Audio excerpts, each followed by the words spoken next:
दोस्तों आज मैं आपको evil dead rise movie explain करने जा रही हूँ जो कि बहुत ही ज़्यादा हॉरर और इंटरेस्टिंग होने वाली है। तो चलिए चलते हैं वीडियो की तरफ। तो मूवी के स्टार्टिंग में हमें 3 लोग इंट्रोड्यूस कराए जाते हैं जिसमें नाम है जेसिका, कैलिब और टेरिसा। ये लोग लेक साइड पर वेकेशंस मनाने आए थे और यहाँ पर जेसिका की तबीयत कुछ ठीक नहीं लग रही थी।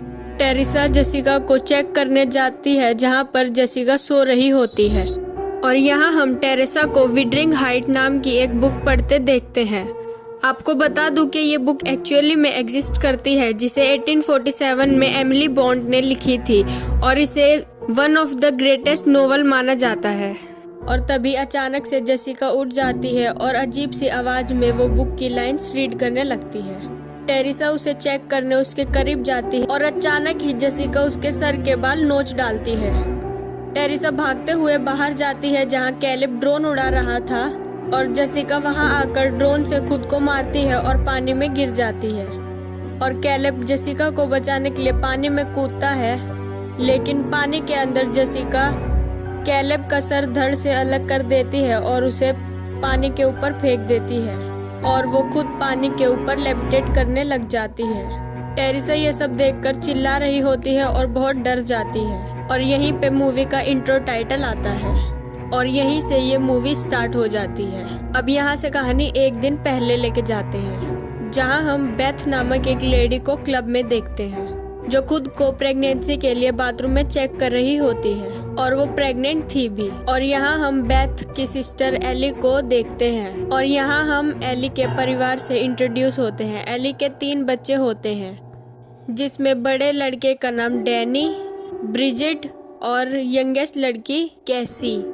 और यहाँ हम देखते हैं कि बेथ अपने म्यूजिक करियर को लेकर अक्सर बाहर ही रहती है। इसकी वजह से इन दोनों बहन में दरार आ जाती है और ये दोनों बहनें आपस में बात कर रही होती है और यहाँ अचानक से एक अर्थक्वेक आता है। इस अर्थक्वेक से इनकी बिल्डिंग की हालत बिल्कुल खराब हो जाती है और अर्थक्वेक के टाइम पे ये तीनों बच्चे पिज्जा लेकर घर लौट रहे थे और बिल्डिंग के पार्किंग एरिया में इन्हें बड़ा सा होल दिखता है और डेनिस होल के अंदर जाता है और यहाँ हमें पता चलता है कि यहाँ पर पहले बैंक हुआ करता था। डैनी उधर छानबीन करने लगता है जहाँ पर उसे कुछ फाइल्स मिलती है और वहाँ पर उसे एक किताब मिलता है और उसी के साथ एक रिकॉर्ड मिलता है। उधर एक बहुत पुराना फोटो भी होता है जिसमें हम 3 फादर्स को देखते हैं और उधर कॉइन भी होते हैं और ढेर सारे क्रॉस भी।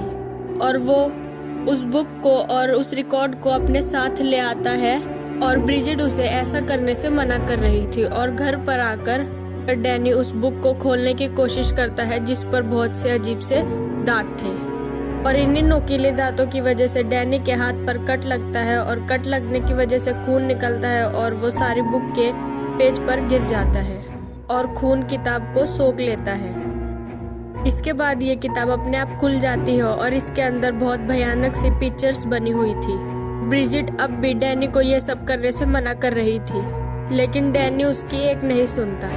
अब डैनी रिकॉर्ड को अपने रिकॉर्ड प्लेयर में चलाता है और इस रिकॉर्ड को सुनकर हमें ये पता चलता है कि बुक ऑफ द डेड है। ये किताब इंसानी मांस से बनी है और इसकी इंकिंग खून से करी गई है। और फिर किताब के पन्ने अपने आप पलटने लग जाते हैं और इसके बाद एक राक्षसी इकाई आज़ाद हो जाती है और वो अपने होस्ट को खोजने लग गई थी। और तभी एली लिफ्ट से नीचे जा रही थी और वो राक्षसी इकाई एली को काबू कर लेती है। लिफ्ट के केबल्स एली को बांध देते हैं। सीन से बिल्कुल क्लियर था कि एली अब पूरी तरीके से काबू हो चुकी है। एली अजीब तरीके से चलते हुए घर वापस आती है और वो अपने परिवार को मारने की बात करती है और इसके बाद वो खुद ही उल्टिया करके मर जाती है। और ये सब देखकर सभी डर गए थे और आसपास के 2 नेबर्स भी यहाँ आते हैं। इनमें एक लड़का यंग था और एक बूढ़ा आदमी था और वो यंग लड़का बार बार एली की आंखों को क्लोज करता है लेकिन वो अपने आप ही खुल जाती है। वो दोनों यानी कि वो यंग लड़का और वो बूढ़ा आदमी घर से बाहर जाने की कोशिश कर रहे थे, लेकिन लिफ्ट काम नहीं कर रही थी और स्टेयर्स भी अर्थक्वेक की वजह से टूट गई थी और इमरजेंसी एग्जिट गेट भी लॉक था जिसे ये दोनों खोलने की कोशिश कर रहे थे। और उधर बेथ अपनी सिस्टर एली के मरने पर दुख जता रही थी और तभी उसके फोन से एली की आवाज आती है जो कि उससे मदद मांग रही थी। और वहीं एली का शरीर भी जिंदा हो जाता है और एली पूरी तरीके से काबू में दिख रही थी, जैसे कि वो पूरी तरीके से इन्फेक्टेड हो। और फिर बेथ फील करती है कि एली का शरीर तप रहा है, इसलिए वो बच्चों की मदद से एली को बाथ टब में डाल देती है। लेकिन अचानक से एली छत पर उल्टा लटक जाती है और वो इन सब पर अटैक कर देती है। और एली के चिल्लाने से आसपास के सारे शीशे टूट जाते हैं और इसी शीशे के बड़े से टुकड़े के साथ एली अपनी सिस्टर के हाथ पर अटैक कर देती है। फिर वो अपने टैटू बनाने वाली ड्रिल से ब्रिजिट के गालों पर खरोच डाल देती है। इतने में डैन एली पर अटैक कर देता है और हाथापाई में एली घर के बाहर हो जाती है और ये लोग घर बंद कर देते हैं। अब जैसे कि हम सब जानते हैं कि बाहर वो यंग लड़का और वो बूढ़ा आदमी था जो इमरजेंसी एग्जिट को खोलने की कोशिश कर रहे थे। अब एली उन दोनों को मार देती है और वो कैसी से रिक्वेस्ट करती है कि कैसी घर का दरवाजा खोल दे। अब वहाँ आसपास कोई नहीं होता, इसलिए हमारी बेवकूफ कैसी उस गेट को खोल देती है और गेट खोलते ही एली कैसी का गला पकड़ लेती है। और यहाँ पर डैनी और बेथ आकर कैसी को छुड़ाते हैं और दरवाजा फिर से लॉक कर देते हैं।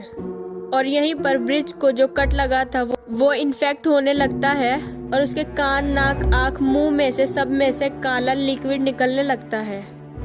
इसके बाद वो भी काबू में हो जाती है और वो कांच खाने लगती है। ब्रिजिट अब डैनी और कैसी पर अटैक कर देती है और इस हाथापाई में कैसी अपने एक स्टिक से ब्रिजिट पर हमला करती है। स्टिक से सर पे चोट लगने की वजह से ब्रिजिट मारी जाती है और हमें पता है कि ये थोड़ी देर बाद खड़ी हो जाएगी, इसलिए डैनी ब्रिजिट को बेड से बांध देता है। फिर डैनी बेथ से कहता है कि ये सब उसकी ही गलती है क्योंकि उसने उस बुक को खोला और उस शैतानी शक्ति को आज़ाद किया। बेथ इस बुक को चेक करती है और उस रिकॉर्डर को सुनती है ताकि उसे उस शैतान को काबू करने का कोई तरीका मिल सके। इसके बाद एली जो घर से बाहर थी वो वेंट्स में कैट्स को देख लेती है और उसे आइडिया मिल जाता है कि वो वेंट्स के थ्रू घर के अंदर एंट्री ले सकती है और वो वेंट्स में घुस जाती है। और उसके बाद ब्रिजिट फिर से जिंदा हो गई थी और बेड से आज़ाद हो गई थी।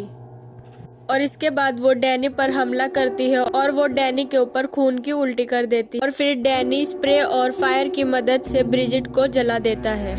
और डैनी अब पूरी तरीके से घायल हो चुका था, जिससे ऑब्वियसली वो बचेगा नहीं, लेकिन वो जिंदा हो जाएगा और पूरी तरीके से काबू हो जाएगा।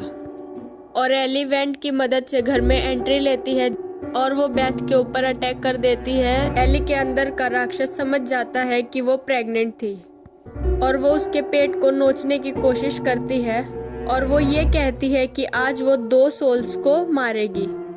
इसके बाद कैसी बेथ को एक सीजर पास करती है और बेथ उस सीजर को एली के नाक में घुसेड़ देती है और फिर एली थोड़ी देर के लिए रुक जाती है।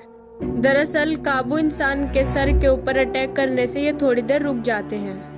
बेथ अब कैसी को लेकर बिल्डिंग से बाहर भागने की कोशिश कर रही थी, लेकिन लिफ्ट काम नहीं कर रही थी, सीढ़ियाँ टूट चुकी थी और एग्जिट गेट पर लॉक लगा हुआ था। वो उस मरे हुए बूढ़े आदमी की शॉटगन लेती है और तभी यहाँ एली आ जाती है। मिथ एली को शूट करती है जिससे उसके हाथ पैर कट जाते हैं, लेकिन अब बाकी मरे हुए लोग भी काबू में होकर जिंदा हो जाते हैं और बेथ के पेट पर हमला करते हैं।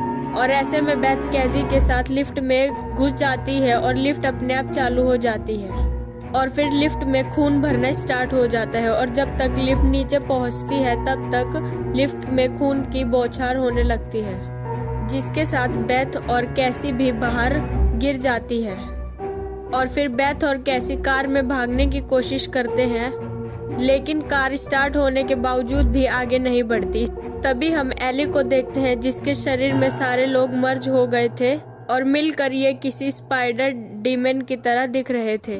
और बेथ यहाँ पार्किंग का दरवाजा ओपन करके क्लोज करती है और वो और कैसी स्लाइड मारकर दरवाजे के उस पार चली जाते हैं, लेकिन ये डीमन दरवाजा बंद होने से पहले कैसी को उधर से खींच लेती है। ऐसे में कैसी को बचाने के लिए बेथ को वापस बाहर जाना पड़ता है और इससे पहले डीमन कैसी को मार पाता, बेथ शॉटगन की मदद से डीमन पर अटैक कर देती है और यहाँ डीमन और बेथ के बीच हाथापाई होती है और एंड में बेथ एक चैन सो की मदद से डिमोनो को काट डालती है और उस शटर के अंदर धकेल देती है, जिससे उसका पूरा शरीर भी शट हो जाता है। और अब एली की सिर्फ मुंडी बचती है, जो कि अब भी उल्टी सीधी बातें बोल रही थी, और बेथ इस मुंडी को भी शटर में धकेल देती है। इसके बाद बेथ और कैसी यहाँ से निकल लेते हैं। अब अगले दिन हम जेसिका को देखते हैं, वही जेसिका जिसे हमने फिल्म के स्टार्टिंग में देखा था।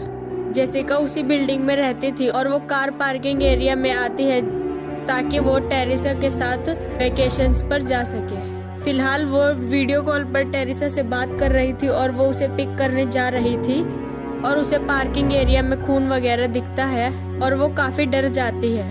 अब भले ही एली मारी गई हो, लेकिन वो शैतानी शक्ति अभी भी आजाद थी, यानी कि उसे कैद नहीं किया गया। और ऐसे में ये शैतानी शक्ति जेसिका को अपने काबू में कर लेती है, यानी कि वो शैतानी शक्ति अभी भी आजाद है। और भले ही ये मूवी यहीं पर खत्म हो जाती है, लेकिन इसका अगला पार्ट जरूर आएगा। और अगर वीडियो पसंद आई तो लाइक, कमेंट, शेयर जरूर करें और चैनल को सब्सक्राइब करें। Thank you for watching.